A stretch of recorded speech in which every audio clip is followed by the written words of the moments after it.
hell, I ain't talking a loss.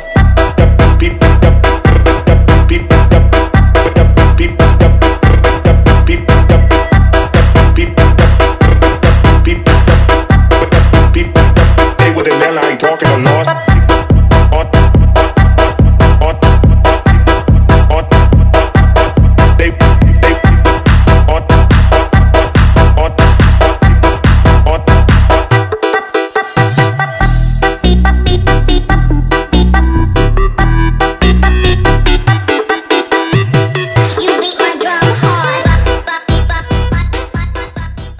Laporan orientasi pengenalan nilai dan etika instansi bagi pegawai pemerintahan dengan perjanjian kerja P3K, Dinas P3A dan PPKB Kabupaten Pekalongan. Di sini saya mengambil judul peningkatan pemahaman tentang dampak dari pernikahan anak di bawah umur di Kabupaten Pekalongan.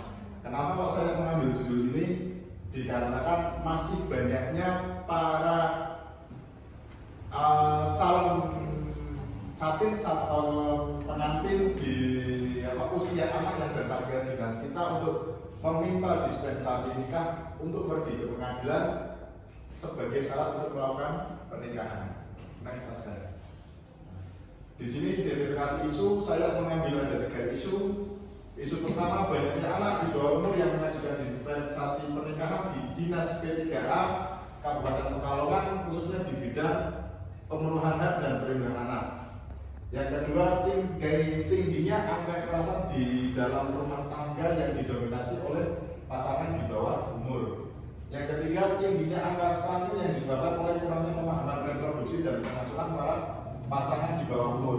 Ketiga-tiganya saling berkaitan dikarenakan dengan adanya pernikahan di bawah umur sehingga muncul identifikasi isu tersebut.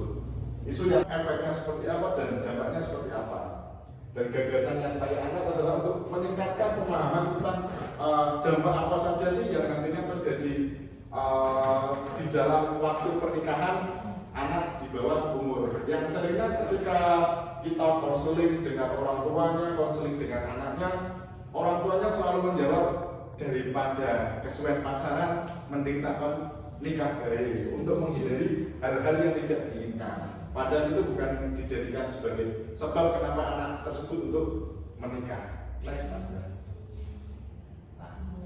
Nah, di sini karena kita di perlindungan anak tadi selalu menyinggung dengan anak. Nah, anak itu sendiri siapa? Anak adalah seseorang yang berusia dari 0 tahun sampai 18 tahun dalam konteks dalam umur tersebut anak tersebut belum menikah. Next, Mas. Nah, ini kegiatan dalam menekan angka pernikahan anak di bawah umur yang dilakukan Dinas P3A dan PPKB. Yang pertama, konseling catin di bawah umur yang mengajukan dispensasi pernikahan.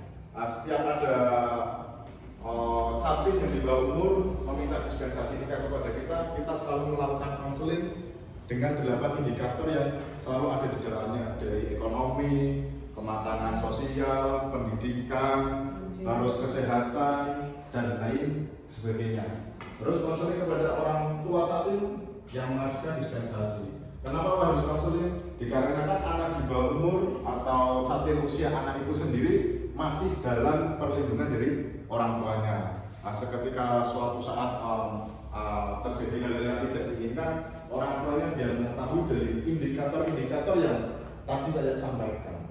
Konseling kepada aparatur desa.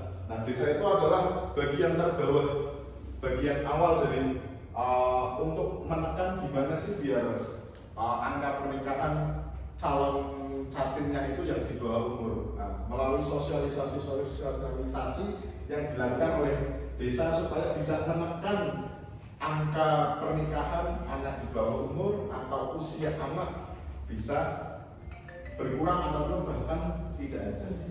Yang keempat, yang dilakukan sosialisasi kekerasan terhadap anak dan gerakan Jokowi bocah di sekolah. Bisa digeser Aska di foto ini. Nah, terus lanjut lagi. Nah, ini kemarin sosialisasi anti bullying kekerasan terhadap anak di SMP 2 Sragi yang sudah dilakukan dan gerakan Jokowi bocah. Yang terakhir adalah kemarin kegiatan manajemen kasus, terus konvensi anak dan program Jokowi Bocah, kita berikan pelatihan kepada aparatur desa dan TKSK di dinas sosial supaya bisa mengetahui bagaimana sih cara menangani anak terkena kasus, bagaimana cara sih menekan angka anak itu biar tidak melakukan pernikahan di usia anaknya. Sedangkan karena mungkin pemikiran orang sekarang daripada pacaran lebih baik menikah, terus pergaulan yang sangat bebas, media sosial yang menimbulkan anak itu berpikir lebih baik menikah daripada kita melanjutkan pendidikan dan lain sebagainya. Karena faktor utamanya ya satu, yang sering datang ke sini adalah faktor utamanya pendidikan. Pendidikan pasti anak tersebut masih lulus SMP, tidak ingin melanjutkan, sudah punya pacar, daripada wira-wiri bareng, terus dia melakukan pernikahan. Yang kedua dari faktor keluarga sendiri. Keluarganya malah mendorong anak tersebut menikah. Yang tadi jadi alasannya daripada runtang-runtung bareng gak akan pacaran, lebih baik di nikahan.